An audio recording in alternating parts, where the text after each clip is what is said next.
Dave, thanks for coming on. Appreciate you taking the time to have a conversation with me again. Would you mind telling us a little bit about yourself before we get started?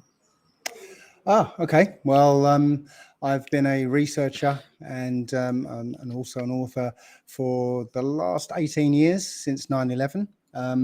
And I basically travel around helping people for free and giving talks and lectures and stuff. Cool. So the topic today was evidence or reasons to believe in a God. Could you tell me what your position on God is and the reasons you believe there are for belief in a God? Okay. Well, in this realm, I mean, obviously there is no absolute firm proof of anything. So what my belief is based on the Old Testament. I was an atheist for 40 years, a rabid atheist. Didn't want anything to do with religions, holy books and all that sort of thing. It was only because the Old Testament kept being presented to me that I decided to read it. And when I read it, I was shocked to find that it's a story, an easily understood story that hasn't finished yet. And so what I'm seeing is I'm seeing events that came after the Bible being sort of prophesied in the Bible, or I say Bible, the Old Testament, even to this day. So that's why I absolutely not just believe, but I absolutely know that the Old Testament is more than just a book. So prophecy is, I think, the reason that you said. One of the reasons, yes. Okay, and so what prophecy do you think happened that is true? Okay. Right. So right now, the one we're living in, or just come out of, is the 400 years of slavery and affliction that the Israelites would go through, according to Abraham. I believe it's Genesis 15:13. Wait, come again? Israelites. Israel hasn't been slaves for a while now. Going into slavery for 400 years. Right. When were the Israelites slaves? They just came out of it. It ended August 21st, 2019.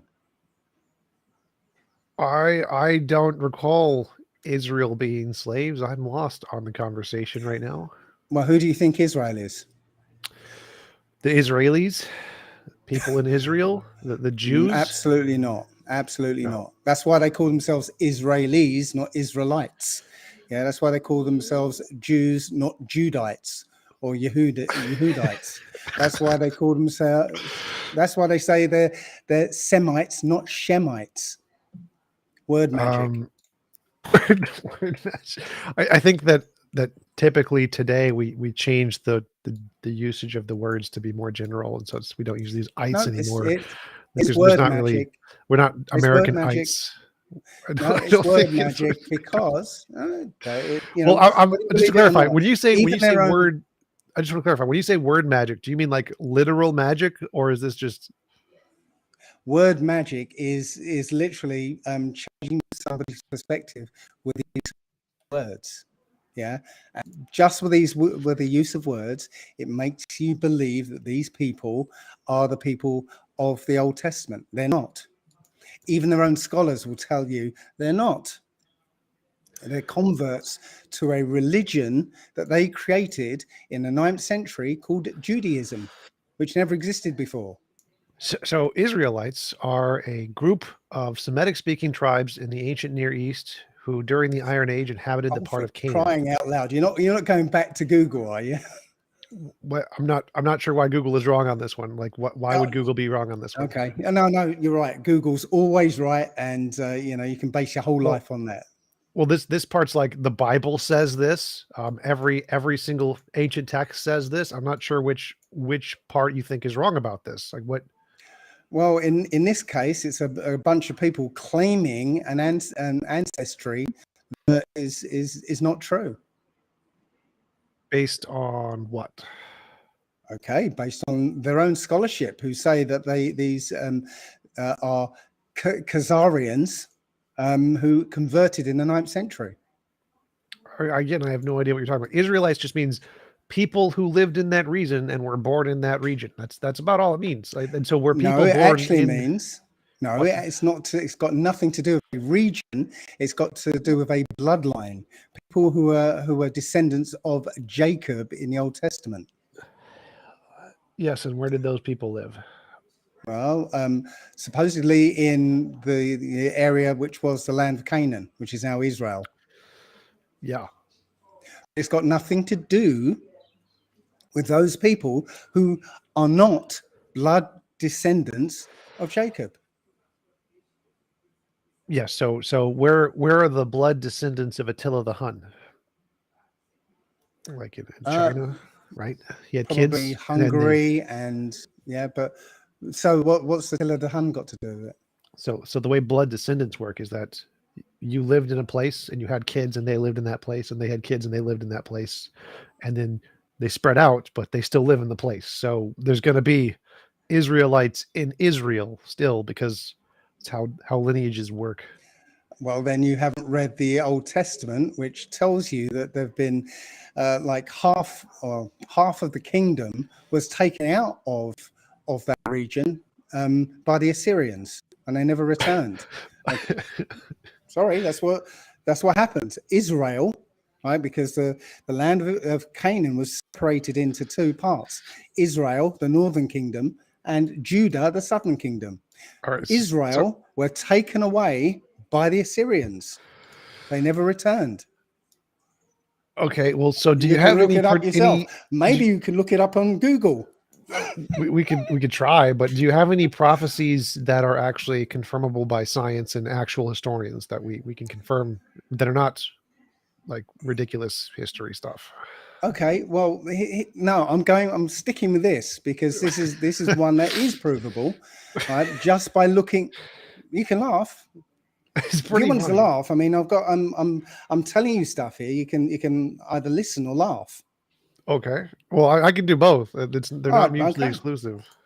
Okay, I'll just wait here and listen to you laugh then. I appreciate it. It's quite good entertainment, but I'm not sure Okay. why you think like your particular interpretation of the Bible, which doesn't conform to pretty much any history in any field, and based on your particular history, you think that this particular group moved to a different location, which no one thinks they moved to, and then they became slaves. Which when I don't know when this happened, how it ended in 2019. That doesn't make any sense. Slavery didn't end in 2019 for anybody. Slavery and affliction. Like what you're Slavery saying and doesn't make affliction. sense. Well, Like what okay. exactly is the prophecy? What is the prophecy exactly? Okay, they would go into slavery 400 years. Okay, in Deuteronomy 28, the latter half of Deuteronomy 28 goes into absolute detail what would happen to these Israelites when they went into this slavery. Okay, in absolute detail, and that's only happened to one group of people, and not only when they went into slavery. Sorry, what are the details? You said absolute detail. What are the that things that happened? That they would have like a yoke of iron placed on their necks, that their children would be sold away from them.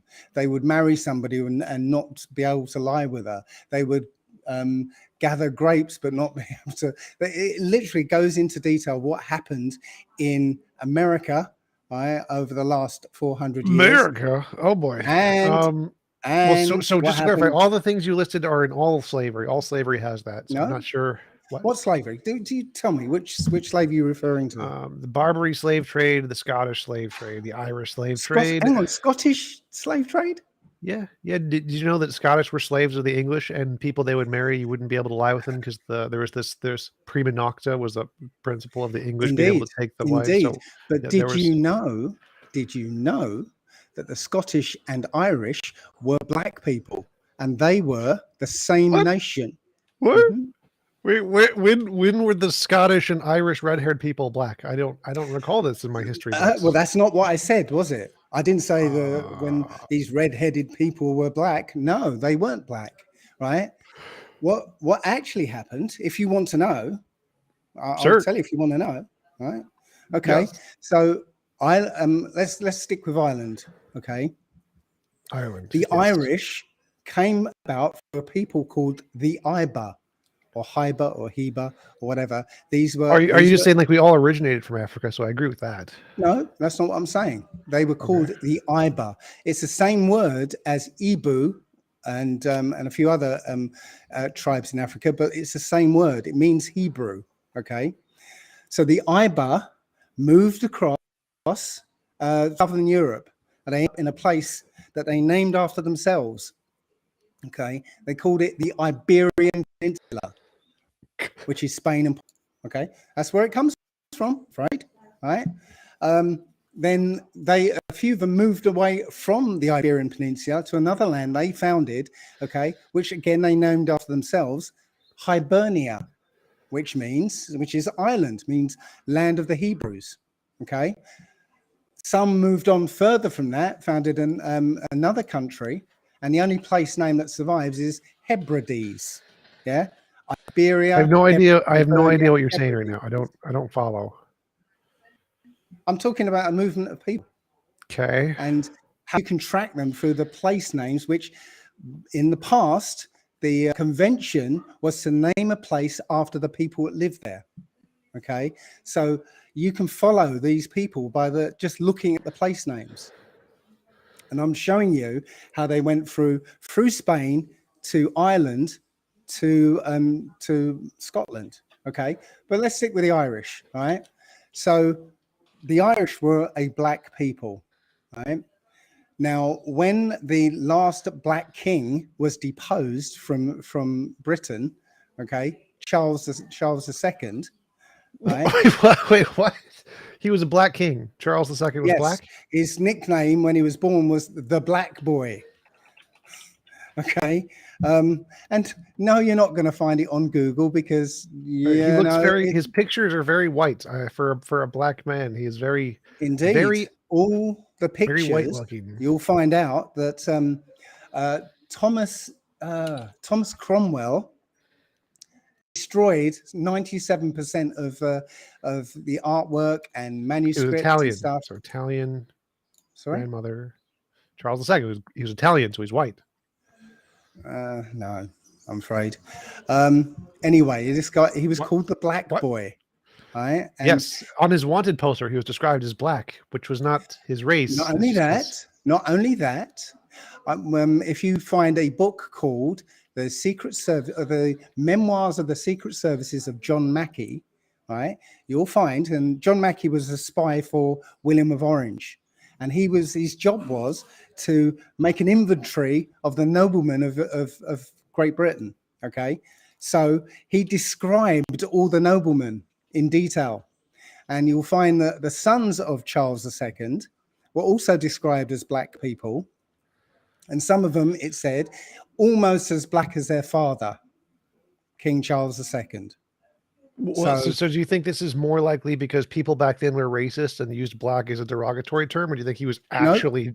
Do you think that's not the reason? absolutely not. No, You're just making stuff up now, aren't you? no. They called a lot of people black back then. You know that it wasn't, No, and they weren't all African. Why would they call somebody black if they were white? As to make fun of them, to demean them How? as an insult. Really? That's Yes. the best thing you've got, is it? It's pretty common back then. People back Oh, then was it? did You were tend to there, were think. you? Yes, I lived there. I used my time machine. Okay. I went back and asked them. I met the guy. He's definitely Italian. No. He's not Italian. In fact, he was of the Stuart line, right? He was a Stuart line. I've got an engraving of his father, Lord Oh my Henry god. Darnley. Okay, and I've got engravings of Charles II himself, and a painting which is Charles II. Right? No, he was a black man. He was the last of the black kings of Great Britain. Okay, Charles, King of England. when Let's look at this guy. William of Orange took over, right? And then you had Cromwell. Oliver Cromwell. The first thing he did was attack Ireland and Scotland. Okay, Cromwell basically decimated the Irish population. It went down to about by about 40%. Essentially, that's the males. He killed most of the males. Right, those he didn't kill, he transported to their new colony in the Caribbean. Right, the women remained behind for the most part. Now, Oliver Cromwell couldn't pay his soldiers, so he gave them lands in Ireland, and those lands came with titles. So these soldiers ended up being like the Earl of Cork or whatever. And that's where prima nocta came in, right? Because what would happen is they would rape the women, and the darker skinned offspring got transported. The lighter skin got to stay. You do that for 300 years, yeah, what do you end up with? Not Africans in Ireland. That's not what happened. No, bearing in mind that they were already there. Okay, the actual Irish live in the Caribbean. The people living in Ireland now, Irish live in the Caribbean. indeed. Okay, can we confirm this with genetic DNA markers? Because I think no. Not that is any actual indication. But wait, I'm a DNA is not an actual indication I'm of lineage. a Murphy. I am a Murphy. Yeah. Okay. Now there's a book. I'm the son of William King Wallace. Sure. No, my name is Dave Murphy. Okay. Well, I don't. Now, that's not the point here. So wait go back to a where you said moment, DNA. Can we we can test this? And I was still talking on one thing. You want to Yes, sort of move on because to you something said else. something really interesting, and I wanted to. No, it's to not talk interesting. It's not interesting. It's something you can get teeth into and drag away into a different direction. Interesting means. Like you said that the Irish moved to Jamaica or something to the Caribbean. To the Caribbean. Not moved. Okay. They were transported as part of this slavery and affliction, which happened around the same time. Transport and move are synonyms. So they were moved, and this is something that we they moved. They moved. No, they were moved. They were transported. I don't care. As slaves. I don't care. Right? So the point here is that this is something that we could test. We could check their DNA. We can check the DNA markers of the ERVs of the DNA of the people in Jamaica, the Caribbean, and the people in Ireland, and see if that they match to test their ancestry. We could actually know for a fact if this is true, and it's not. Like I don't understand why this part's confusing. Like if what you're saying is true, we would be able to literally see it in the DNA. We could literally just map their DNA, look at their ancestry, and know exactly which lineage they came from. Tell me how. By ERV markers, the same way we can know that you and your son are related. We flip into a DNA test. I'm asking you, right? So you got these people in Ireland right now, right? Yeah. And so how can you tell me that with their DNA that they're Irish? We take it and we look for the ERV markers. ERVs are endogenous retroviruses. Endogenous retroviruses are viruses that infect cells and implant their DNA into the cells. That's random. What you asked the question. You wanted to know how. I will explain to you the process. That's not what I asked. How? What? Okay. How can you take somebody's DNA from Ireland and tell that they're Irish? Which I'm not sure what your question is. How would you do that? I mean, what would you compare with? ERV markers? Like my claim was with that who? With other people from every different part of the world. Other people who live in that place, yeah? No, other people everywhere in the world. We compare them to all the other people in the world. Like I don't understand the question here. So the way genealogies work by looking at DNA is that we compare the DNA markers of different kinds of markers like ERVs and see if they match other people's markers, and we can tell where they come from. So like, for example, if you have a genetic mutation, that genetic mutation is going to be in your son, but it won't be in your father. And so we can say, oh, look, you're related to your son. Now you do know that people have used their dog's DNA, sent it off to these DNA things, and it comes back with, this dog is 5% Scandinavian, 20%, West Africa, whatever. No, because dogs have lots and lots of inbreeding. Yes. Oh, okay. So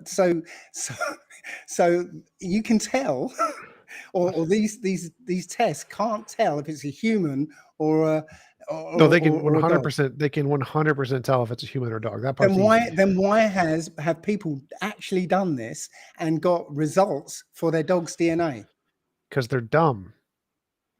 No, because the system is dumb, not the people No, the sending system in is fine. Like, the system doesn't check the DNA sequence to making sure it's the right species. Like, if you send your DNA to a genealogy test, they're just going to take the vial, put it in the machine, read out the results. They're not going to actually test the DNA to make sure it's human. How does the DNA test that the dog comes from a population that lived in Scandinavia? All life comes from one single organism. Yes. Bullshit. Yes. Yeah, if the test is saying that a dog is 5% Scandinavian and 15% West African, yeah, it means the test is bullshit.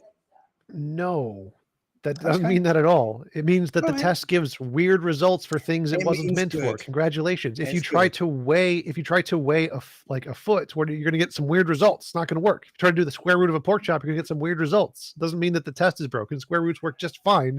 You're just going to apply them to the correct thing that they're meant to apply to. Like saying that you can put dog DNA. Wait, what you just said is so stupid, because you're saying you can put dog DNA into a thing designed to measure human DNA and it will get weird results. Congratulations, Bob. You're using the wrong tool. Good job. Then explain how identical twins have done exactly the same thing, sent their tests off, and they get completely different results. They don't. They do. They don't. You can look it up yourself. I have. They don't. They do. They don't. Like there's a really well-known study. There's a well-known twin study, one of the biggest ones that had 15,000 twins. Wait. So this is a very well-known academic study, talked about by Robert Sapolsky, a Stanford professor, of a twin study of 15,000 twins that were separated at birth. One was raised by one family, one was raised by another. DNA did not have this problem. They could tell they were twins by looking at the DNA. There wasn't this problem didn't exist. You're just making stuff up. Like, no. I when I was looking at that, I found several people who said, look, me and my sister are identical twins. We sent it off to 3 different companies and we got totally different results back. Not only between themselves, between the twins, 3 different companies gave one twin 3 different results. It's possible that companies are dumb. It's very possible, because that's what bloody well happens. Wait. That doesn't in any way invalidate the science of DNA at all. That gives zero evidence that DNA is false. Like, one, it could just be, I found some people who said the world is flat. They're just kind of silly people. They don't actually know the science. It doesn't mean the world is actually flat. I know that was the joke. That was the joke, Dave. Come on. But so the fact that you found a few people who said some things doesn't mean it's true. And 2, even if there are some corrupt companies who are lazy and make stuff up, that doesn't mean the science is wrong. So I don't care about any of that, because none of that's evidence the science is wrong, Dave. Okay, we're just going to go around in circles in this, because DNA has substantial proof that it works. 100%, it works. There's nothing better. Oh no, all we've got is you believing in the system, right? And anything the system says, okay, it's all right. It's 100% true for you. So fair enough. Okay. So I just want to get this right. Your prediction. What I'll get to, because I started this point before you wanted to go off on DNA, sure. Right? What I want to get to is I was looking at I found a book, right? That there's only 2 left in the country in England. Called Whence the Black Irish of Jamaica. Now, it was the author was somebody who lived in Africa for a while and then went to live in Jamaica, and he was shocked to find that the black people in Jamaica were very different from the ones that he saw in Africa, and they all had pure Irish names. So what he did, he assumed they got their names in slavery. Okay, that's what he assumed. He said, well, they must have got these Irish names in slavery. It's a pretty good guess. It's a good guess. So what he did was look at the land registry, right, to find the names. He couldn't find any of the names, right? Least of all because at the They time, were slaves. England was at war with Ireland and Scotland, and this was an English. So there would never be any Irish or Scottish landowners, right? He That couldn't makes find the sense. names. As soon as he went back to England, he checked Oliver Cromwell's records and he found the names, right?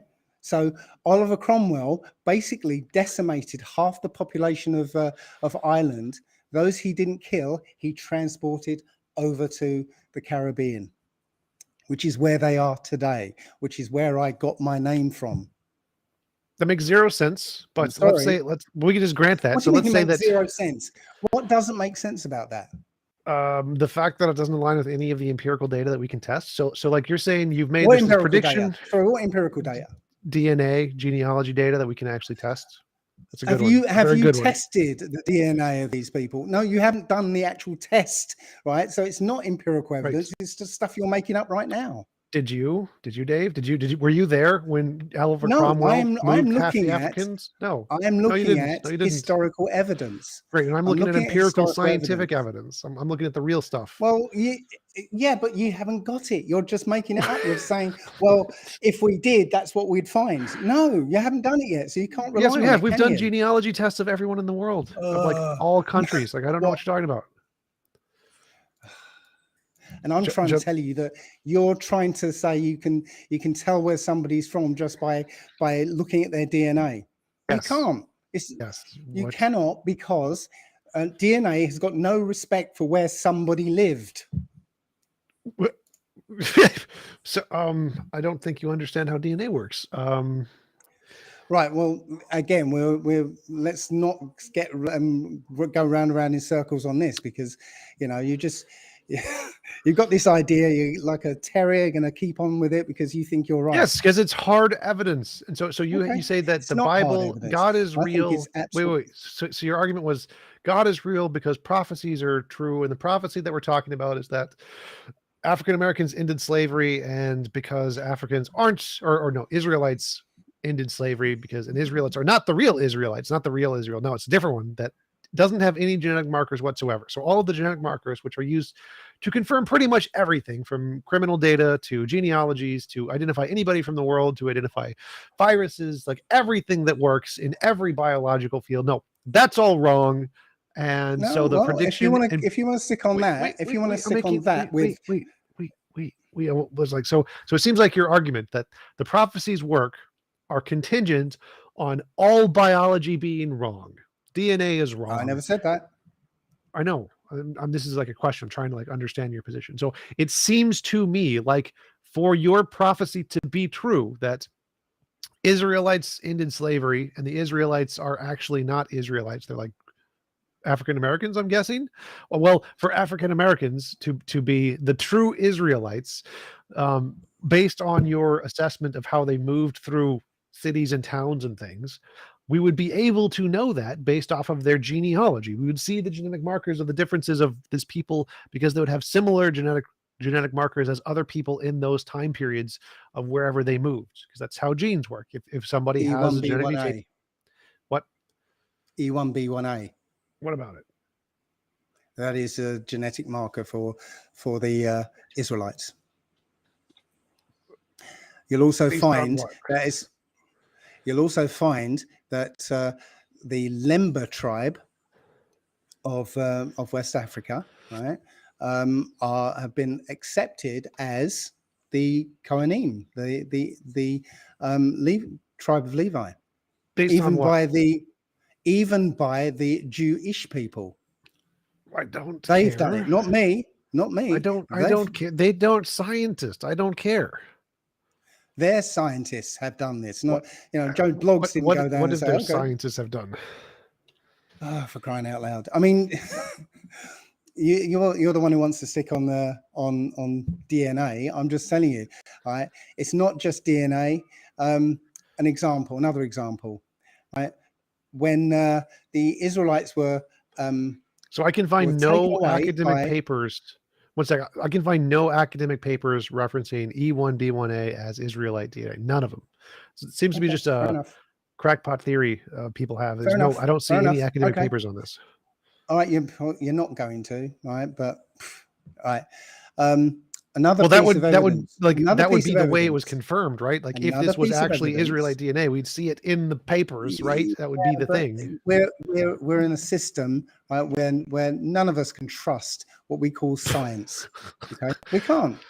Well, I mean, it seems like it's better to trust science than to trust whatever you're trusting. It seems like science isn't Really, perfect, but it's a whole lot better than whatever you're trusting. seriously, have you been jabbed? Have I been jabbed? Oh, you mean COVID shot? Jabbed. Yeah. Oh, yes. Okay, we'll see in a few years then. So if in a few years I'm perfectly healthy, does that mean that you are wrong? Well, it might mean that you had a placebo. I don't know, but yeah. So wait. So like what if most people who have the COVID vaccine are healthy? Do they all have a placebo? Is it all a lie? No, but we're already seeing the massive rise of people who've had the shot and are dying suddenly. We're not. We're actually not. Type into YouTube Died or suddenly. obituary, Yes, I'm familiar. died suddenly, and you'll start seeing it, won't you? And well, no, I actually know the statistics on this. Like people die suddenly all the time. No, they don't. There's millions a year who die suddenly, and no, they don't. They don't die of no apparent cause. That it literally happens all the time. Yes, it does. Okay. That's a really common thing. How many times do footballers keel over in the middle of a game? Footballers, human beings do that all the time. And how many times before 2020 did you ever see a footballer keel over in the middle of a game? Or American footballer argument. Stupid argument. English football player, a soccer player, should we say? No, you know what? In my lifetime, I've never seen, up until now, I've never seen, in your words, a soccer player keel over in the middle of a match and die on the pitch. Right? That's such a dumb argument. So sudden death occurs all the time to many people all over the world for lots of reasons: air bubbles in the veins, aneurysms, heart palpitations. People die for no reason in the womb, and the heart attacks in the womb. People die for all kinds of reasons. The percentage, there's like millions of people die suddenly for no apparent reason every year, and they have every single year. And now the crazy crackpot people are saying, oh, you've had a COVID shot, and then the same percentage of people die suddenly and say, oh, it's because of the COVID shot. It makes no logical sense. This has been disproven. Really? People die suddenly all the time. No, but how come there is a massive rise in all, what's the word? All cause mortality? I can't remember if that's the phrase, but not all cause mortality. What's the phrase I'm looking for? Lost the phrase. But Super Squid Hunk just found a list of all associated football players who died suddenly during their careers. Yes, it has happened. It has happened a lot. People die suddenly all the time. Just heart attacks, brain aneurysms, seizures. Biology doesn't work right. Can I? So on that list, right? How many every people year about 100,000 people aged between 1 and 35 die suddenly of a natural cause randomly. There you go. A natural cause. How? I mean, I know personally, I know. This is from 2014. This is a paper from 2014. Before my COVID. age, right? I know 3 people my age who died suddenly. Okay, just out of nowhere, just dropped dead. Right.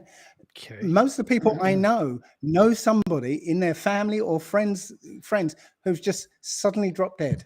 Yes, right? Because 100,000 people suddenly die every year.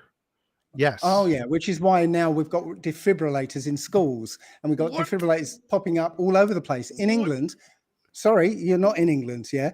In England, we have defibrillators popping up everywhere. Yes, in schools.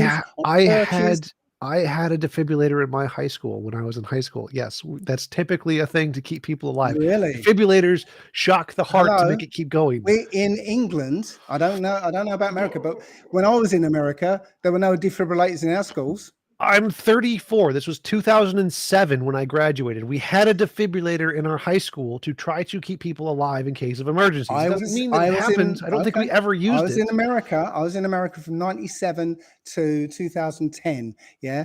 My kids were in school there. There was never defibrillators in the schools there. Okay. In England, Having they are defibrillators putting doesn't mean COVID is defibrillators killing in people. It schools means we want to save because lives. suddenly people are having heart attacks.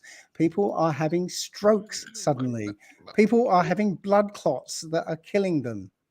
I'm Yes, just saying. we typically want to have medical technology that can save lives where they're needed. Yeah, that's But important. We do before that. 2020, it was never needed. It was needed. We This is just a didn't do it. sudden, Like, this is a sudden phenomenon.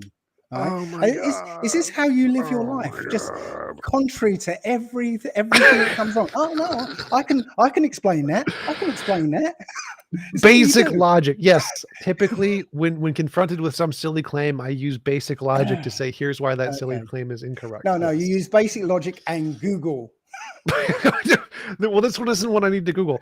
Why would schools have defibrillators? Oh, will it potentially save lives? Yes. Okay, good reason to have defibrillators. Does it Why mean there's would been a sudden schools increase? suddenly put defibrillators? Not Because they why have the would they money do to it. afford them, because Why of would government they funding, because the suddenly? technology is there. Now you're just making stuff up, aren't you? What? Because you're now saying, well, I think it's because of this. No.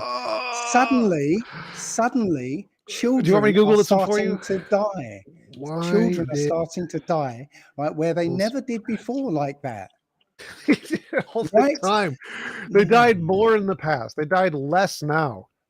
No, they died less in the past. They're dying more now, today. No. Oh my Right? God, The no. VAERS database, right, and the yellow card system, right? They they only report the amount of people reporting to Sudden those is cardiac only arrest takes the 1%. lives of thousands of students every year and is the leading cause of death in student athletes in the United States. For This is crying why out loud. schools adopted AED on hand to save the lives of students back in the early 1990s. You potato. Well, the system's absolutely worked on you, hasn't it? Because What?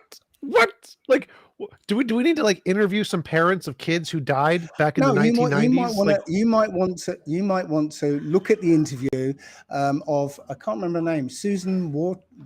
I can't remember her name. She's the executive from Google, who said, right, they were going to censor all information that doesn't fit the narrative. Any information doesn't fit the narrative. So if you're Googling something, you're going to do you want me to get Yahoo a it? Do you want me to system Bing view. it? I can Bing it for you. I'll Bing it and it'll come to the exact same result. Like, Oh, well, then go and look at Event 201. Look at Event 201 and you'll see the plan. You'll see the plan was that all social media was going to silence any contrary voice. And that's what they've done. So what do you want me to actually go to the parents whose kids died in 1990 from this disease to show you that the rates were more in the past and it was less now? Because I can do this. I can go to the parents, I can bring them on and be like, hey, did your kid die of cardiac arrest in the 1990s before we had defibrillators? And were you a part of the Supreme Court case that presented this to the case to make them put these in schools? Like, yes, we did, because it's a thing. We wanted to save kids' lives. When those children, right? I'm not saying children didn't die, right? Of things like that, but I'm saying the numbers of children dying, right, is phenomenal. Yeah. So when those children died, were they denied autopsies? Oh. Well, that's what happened over the COVID time. The autopsies stopped happening, right? And when they did start happening, people found these long blood clots, right, made up of this white fibrous material, not blood. Okay, did these children who died suddenly back in the past have that? Because this is something that was never seen before. No. Right. So again, I'm trying to discussion with somebody who's got no idea of what's actually been happening, and all you've got is how Google. does that refute my point? So my point was that Kids have died of cardiac arrest, thousands of them every year since No, the not beginning of thousands of schools. them. Not Yes, thousands thousands. of them. Yes, thousands of them. Okay. So that when you say thousands of them, what do you mean by thousands of them? Just give me a. SCA claims the lives of over 2,000 children and adolescents in the U.S. and approximately 35% of all deaths in children aged 5 to 9. Over what period? Before period. I think it's every year. No, well, don't say I think. Tell me. I'm working on it. Shush. I'm working on it. Claims the lives. It is also responsible for 10 to 15% of sudden, unexpected infant deaths. So that's 10% is every year. Revisionist. This is called revisionist. Yeah? What? I literally, so I had the thing up on Google. I read the first paragraph. Now I opened the page, went to the paragraph, read the second paragraph. It's every year. Okay, so why is it that we've suddenly got this sudden adult death syndrome? Where did that come from? What's sudden? There isn't a sudden adult death syndrome. What are you talking about? SADS. This is the term that they created last year. Right, not new. It didn't just come about. This is not a new thing. No. The term sudden adult death syndrome, yes, right, came out last year. We gave it a name. The disease didn't exist. It wasn't like the disease came into existence last year. So why did it appear last year then? We make new names for things all the time. Why did it appear last year? You're just making it up. Why did it appear last year? Like appendicitis wasn't a name. Wait, Dave. Why did it appear last year? Dave, I'm answering. So no, you're not. Why did they come up with the name appendicitis? You're not answering it. You're making stuff up on the spot, which is what you guys do. You make stuff on the spot, and it sounds plausible. So yeah, I've answered your question. it sounds plausible. And I'm not impressed by your acting. I'm not impressed by your acting. Dave. No, I'm so. No, I'm not impressed by your acting, mate. You're not good at it. Dave, I'm trying. Let me try to explain this, please. So. Appendicitis, that name didn't come about until like the 1800s. Before that, a lot of people died of appendicitis, but they had a different name. We're not talking about the 1800s or anything here. Okay, if you're saying this is something that's been happening all the time, they would have a name for it already. But it's starting happening like massively over the last 2 years. Right, so they came up with a name for it. No. Sorry, that's what happened. No, it's because we can understand more about medical terminology. We understand specific causes and not medical terminology. That even the term doesn't actually do anything. It doesn't describe anything. It's just a label. No. This is why I went back to the 1800s to try to help you explain explain this to you. So like I'm so stupid and I'm so dumb about this, aren't I? Yeah, maybe, but I don't know. But so like appendicitis, like we didn't know what an appendix was prior, like a long time ago, right? We had no idea what it was. People just said the side pain death. What was that? When was do you want me to Google? When we didn't no, you stop Googling. You ask a question. No, stop. You want me to memorize it now? Stop Googling. You want me to memorize random dates, Dave? Stop it right now. Stop it right now. Okay. I don't want. You just made a claim, right? Yes. And then now you're going to Google to verify that claim, right? Yes. That's good. You just made a bloody claim. Right? Yes, without any information. That's how memory works, Dave. You remember something, you repeat the thing you remember, and then you're like, oh, let's go check to see if I remembered it correctly. That's how memory works, Dave. You just made it up. Right? And now you're going to go use Google for confirmation bias. When did we discover appendicitis? 1880 boned, Dave. I remembered it correctly, Dave. I was exactly in the correct century, Dave. 1800s. So I said Dave. We don't have. Why do we have to go back to the 1800s? I said it. I said it, Dave. I said it. And you're like, oh, you're just making stuff up. You don't know what you're talking about. Oh, you have to Google it. Why are you Googling it? Oh, no. You are making stuff up. That's the point. You're making a claim, right, on zero evidence. And then you go, well, let me look it up in Google. and then you're using confirmation bias because you're going to find something on Google. So I made up that it was in the 1800s based off of nothing, No, zero you evidence. I made just up. completely made it up. You made And up this then idea. I looked it up and I was right about that made up thing, even though I could have guessed anywhere in the last like 10,000 years. But no, I picked the exact correct century with my made up non-data evidence. You made up this idea, yes, right? Dave. That something could go on for hundreds of years, yeah, and then they make up a name, sort of just suddenly out at the end when it's been happening all this time. They don't have a name for it, yeah. Don't even consider it, right? Because well, loads of people die of that. We're not going to even give it a name. So and then suddenly somebody goes, oh, let's give it a name. No, right? They gave it a name because. Right, they had to try and distract people from the fact that people were dying suddenly. That doesn't make any sense, Dave. If they're trying to distract people, it's so fake. Dave. If let's say you're right. Let's say they're trying to distract people away from this sudden syndrome of people dying.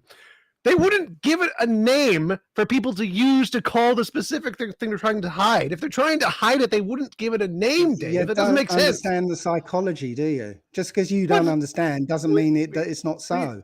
If I'm trying to hide something, why would I give it a very common name that people could understand, Dave? That doesn't make any sense, Dave.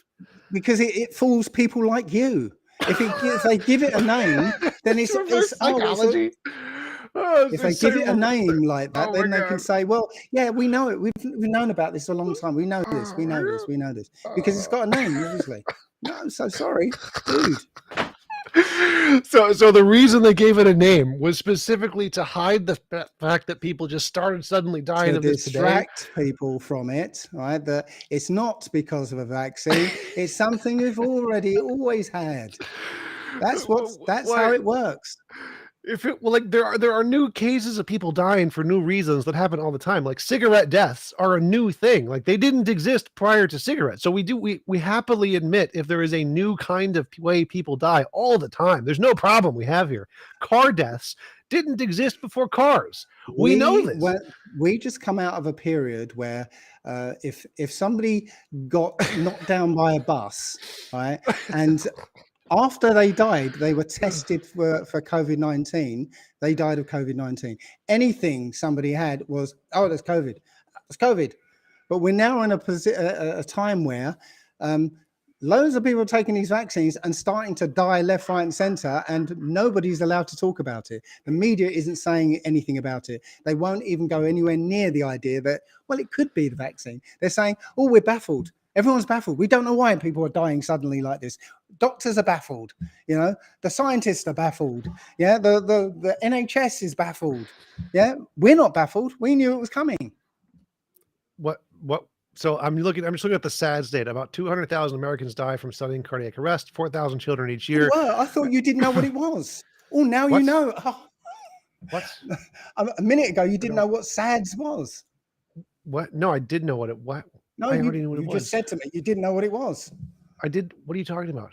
Like I never said that. I said about sudden adult death syndrome. You said, what? Yes. What's that? What? And now you're looking up. Now you know. Wow, it's like some Joe 90 shit going on here that you can just suddenly download this to your brain and now you're an expert. Oh no, so yeah, you're right. So I misinterpreted that. I thought you were saying that it is a sudden feature that adults were now dying randomly for an unknown reason or something, and that was a new feature of the world. That's what I thought you were saying when you said sudden adult deaths were occurring. I didn't realize you were talking about the condition. I said several times actually, mate. Sudden adult death syndrome. Yeah. So I misinterpreted that, but I do know what SADS every time I said it. So the point here was that yes, we invented the word SADS to refer to a phenomenon that was already happening and had been happening for years. Yes, that's how terms work. Again, you know, you just rewriting history in the last 5 minutes because I said it. You were like, "What? What's that?" Sudden adult death syndrome has been used and known for decades. There's so many papers from the early 2000s. Oh, right. Okay. So I'm going to have to believe this anonymous super chat thing. You can Google it, Dave. All right. Okay. No. Sorry. Typically, what you do is when you're confronted with conflicting information, you check it with an independent source like Google, and then other sources like academic And you're sources to see saying, if they're how right. can you say Google's the independent source when Because it's not you.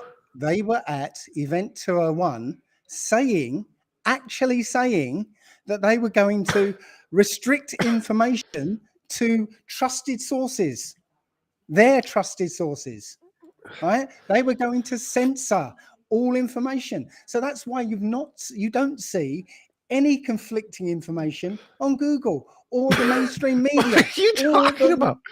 What do you? Okay. We totally see conflicting data on Google all the time. What are you talking about? Regarding the pandemic. Yes, you No, see you don't. tons of conflicting You data on there. Have you don't. seen Yeah. Fox News? Have you heard of Mike Eden, Dr. Mike Eden? Nope. Do you know he's a former VP of Pfizer? Nope. No, I he's haven't one heard of of him. the. If I haven't heard of him, No, then I obviously wouldn't know if he was the VP. exactly, because you haven't heard of him because he's been shouting from the rooftops about what's been going on, and it's not going on mainstream media like thousands I and don't thousands watch of other mainstream docs. media. Why would this It have doesn't any matter. relevance to me?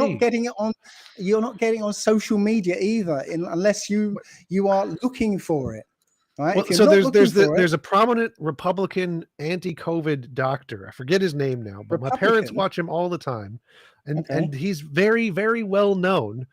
There's tons of access to doctors who are criticizing COVID out there. It's not uncommon. If It's you're not like they're looking hard to for it, find. you're going to find it. If you're not looking Yes, for it, you're not going to find it. If you say what's that's going on true in of the world, everything, Dave. Google. If you say what's going on in the world, Google will give you their canned view.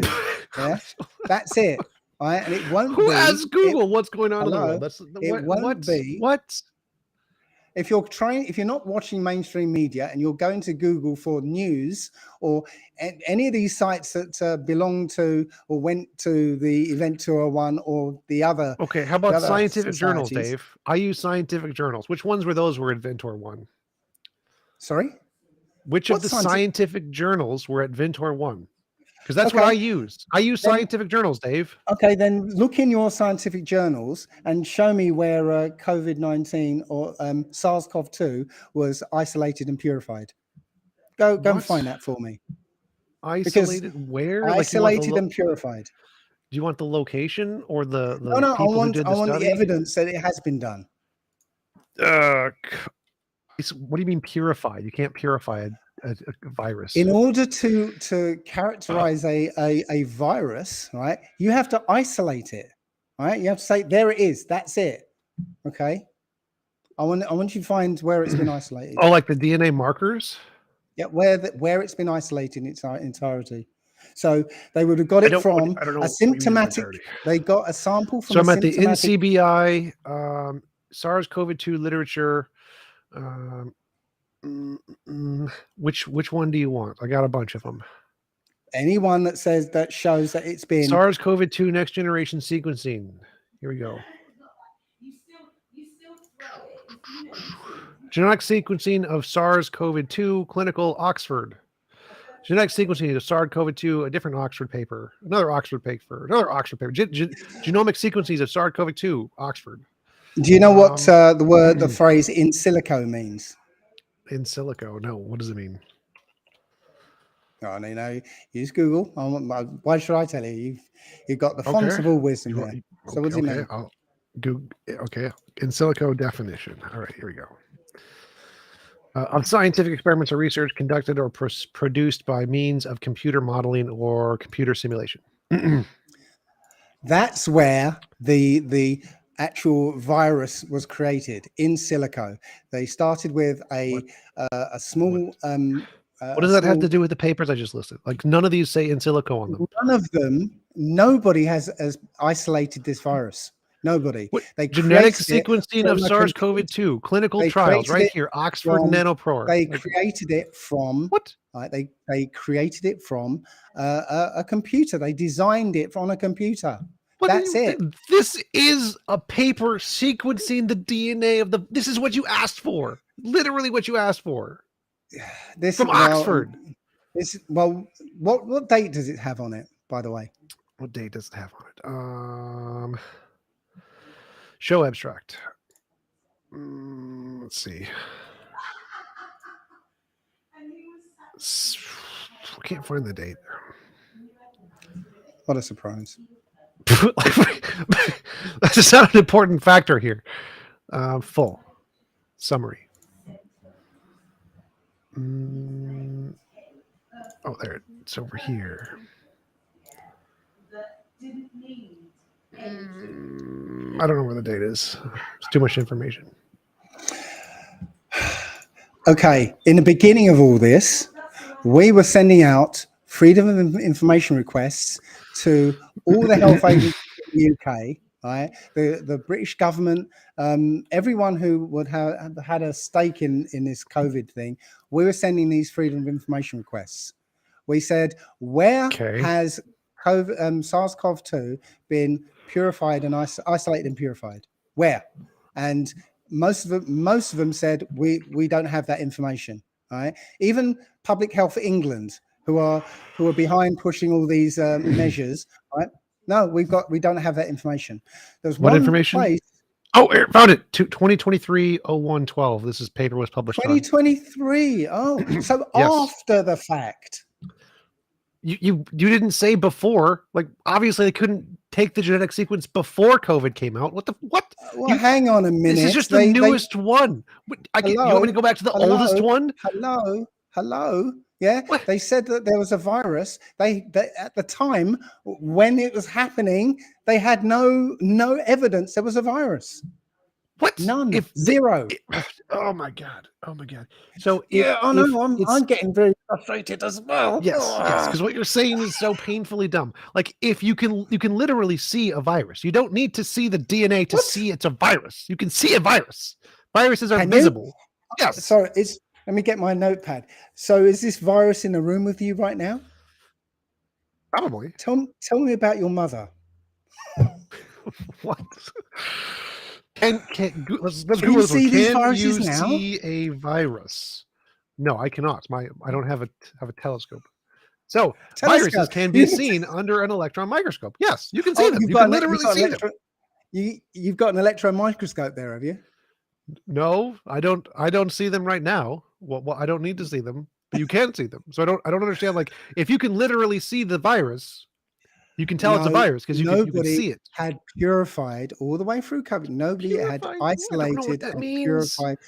Taken a swab from a symptomatic patient and then isolated the virus that made them sick. Nobody had done that. I don't know what that means. Like we can see the DNA of it. We can see the actual virus. Nobody had done that. And the only reference that was given by it wasn't Public Health England. I think it was the Cabinet Office. I can't remember, but they gave a website, Euro surveillance website, and when you dug through their data, right, a whole page full of a whole block of data. Okay, I found an actual picture, a literal picture. No isolates are available. No, I don't care. Dave, I have a picture. I have a literal picture of the COVID virus right here from an electron microscope. There you go. Isolation, 100 nanometers. There it is, Dave. I can see it. I can see the COVID virus, Dave. And how do you know that's real? Just because somebody's put a picture up? Because you can confirm it, Dave. You can go rent an electron microscope. You can take someone who has COVID. You can put it under a microscope and confirm it. So testable peer review papers. I watched the film Superman and I saw a man fly. Right. So it must be real. Can you confirm it? I watched Superman 2. He did it again. No, Dave. You can rent an electron microscope. You can go to someone who has COVID. You can look at the particles of spit or whatever they have in their mouth, or one of the nose swab what you're things. Looking at? Is that what you're looking at? Do you know picture that for sure? From Do you know that for certain? As you mentioned before, we can't know anything with certainty, Dave. But yes, we have lots and lots of evidence of this, Dave. No, you do not know, do you? Dave, you don't know anything for certain. This is the best evidence we've got for anything, and it's better than all of your evidence for everything. They've got pictures of people on the moon. I don't believe that either. You can't confirm that, but you can confirm this, Dave. You can go to anybody who has COVID, stick a swab up their nose, put it under an electron microscope, and you can see the exact same thing, Dave. This is what You don't need to go to the moon. This is what I'm talking about. You're saying that as if you've done it. You've not done it, right? You can do it, Dave. If you don't trust them, you can do it. You can go stick a swab of somebody's nose who has COVID. You're believing somebody saying this picture represents this, and then because it's a you're scientific, weaving a whole publicly story around journal. that. You're weaving a whole story about around a picture. Yes, an academic journal, a picture in an academic peer-reviewed journal who has multiple sources that all confirm the same data to make sure it's verified. Yes, okay. Dave, academic journals. I've seen pictures of somebody on the moon. I don't believe that. I've seen pictures of a man in a blue suit flying. I don't believe that. Yeah. What do you want? I mean, you can't look at a picture and then weave a whole narrative around that picture as if it was real, because you don't know it's real. Dave, you can't ask for a genetic sequence and an isolation. Then I give you a genetic sequence and an isolation, and then you say, "Oh, it's fake news." Fake news. You gave me words from you saying that I'm looking at a picture of a virus. How do I know that that's a virus? How do you know that's a virus? You don't. You've got somebody telling you this grey fuzzy image is as a picture of a virus. That's what viruses look like, Dave. Oh, for crying out loud. So this is why it's impossible to talk to somebody like you, because you just believe anything the system tells you. The system tells you, oh, well, it's peer reviewed, so it must be right. Yeah. Yes. If it's peer reviewed and can accurately predict the future and get it correct, then yes, it must be. What is peer review? What is peer review? Peer review is a bunch of people saying, well, yes, that fits our model, so we'll allow it. No. Peer review it is experts in the field looking at the data and showing that the data isn't fallacious. It doesn't mean that it agrees with the model. And how did they become experts? They had by publishing papers. Wait, Dave, they had to follow the model. You said first. 1 second. So you said that peer review is saying that this information fits into my model, and therefore we accept it. That's false, Dave. There is a journal of parapsychology. Parapsychology is the psychic nonsense that no one in my materialistic worldview believes in. It's peer reviewed. They accept it because the methodology is sound, not because it fits into their worldview, Dave. You can publish things that don't fit into your worldview. Nobody cares about that, Dave. It's fine. Well, the system cares. The system cares about it. Journal yes, they do, of Parapsychology. Dave, what is parapsychology? What is parapsychology, Dave? Because the system doesn't want anybody having vaccine hesitancy. So anything that goes against that narrative is going to be squashed. It's going to be suppressed. Peer review isn't the media, Dave. You can publish academic papers against that. Why are other people trying to get their things peer reviewed, and they can't even? Probably because they're idiots and they don't know how to write an academic paper. No, because they don't fit the model. They don't fit the model. There are lots of papers in academia that do show conflicting data of COVID. You can find those. They exist. They have been published in the same academic journals we've just been talking about. Go and find one. Go and find one right now. Okay, go and find one. Find one that says paper on COVID. Oh no. Find one that says that vaccines are not safe and effective. Go and find one of them, because there are lots of doctors, lots of scientists out there saying it is not. Not safe paper. Oh.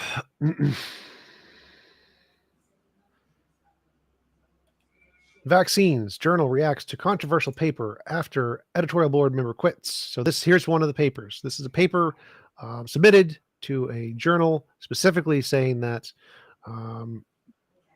conflicting data on the COVID vaccine. Here you go. From the BMJ. Well, is it peer reviewed? Yes. Oh, so okay. So what's the meat of it? Let's hear what's about. The meat of it? I don't want to open the paper. I just get to see the abstract. Okay, what does the abstract say? It says there's conflicting data on the effectiveness and safety of COVID vaccines. Conflicting data. Well, that's a woolly term, isn't it? Have you never read an academic paper, Dave? They all say that. They all sound like that. I know, Dave. but you're saying that's somehow saying that this is something that goes against the narrative that's been peer reviewed. Yes. Conflicting data could mean anything. It could mean, well, they're saying 90%, and I found it's actually 87%. No, it doesn't. Oh my God. Like this paper caused one of the people on the editorial board to leave because they didn't like the fact that it was published. So this is exactly what you're talking about, Dave. This is the fact that the people on the editorial board did not want it published. And it was published anyway because it goes against the narrative. What you're saying is dumb, Dave. I literally found exactly what you wanted. Have the link sent to me, right? Because I can't see it. Okay. Have the link sent to me, you know, get your guy to send it to me, and I will look at it myself and evaluate it. Okay. I can do that. Right. So will do. Well, we have been going for about an hour. It was a very interesting conversation. I will send this to Jeff and he will send it to you. Because I look forward to it. I'm teaching chess at like 2, so I have to get ready to go. Okay. But thanks again coming on. There was a super chat. Our dying son. How do you change someone's mind that no amount of facts will make a dent in their ideology? Also, I like the potato stuff. Make a T-shirt out of it. Will do. It depends. It depends on what facts you're looking at, because in this world, certain facts are not allowed. The bad facts, the evil ones. The bad facts, yeah, the ones that cause vaccine hesitancy. Also, there's lots of P comments as normal. As usual, because that when people got nothing else, it's entertaining for people. It's hilarious. People love it, and I think it's fine. Like I think that having something unique about yourself that makes people entertaining is great. People make fun of my hair and my chair in the comments as well all the time. So.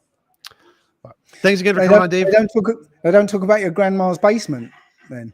No, they do. They mention that one all the time. That's a funny one. I like that one. That's a good one. All right. Yeah, you take care then. Talk to you later. Peace out.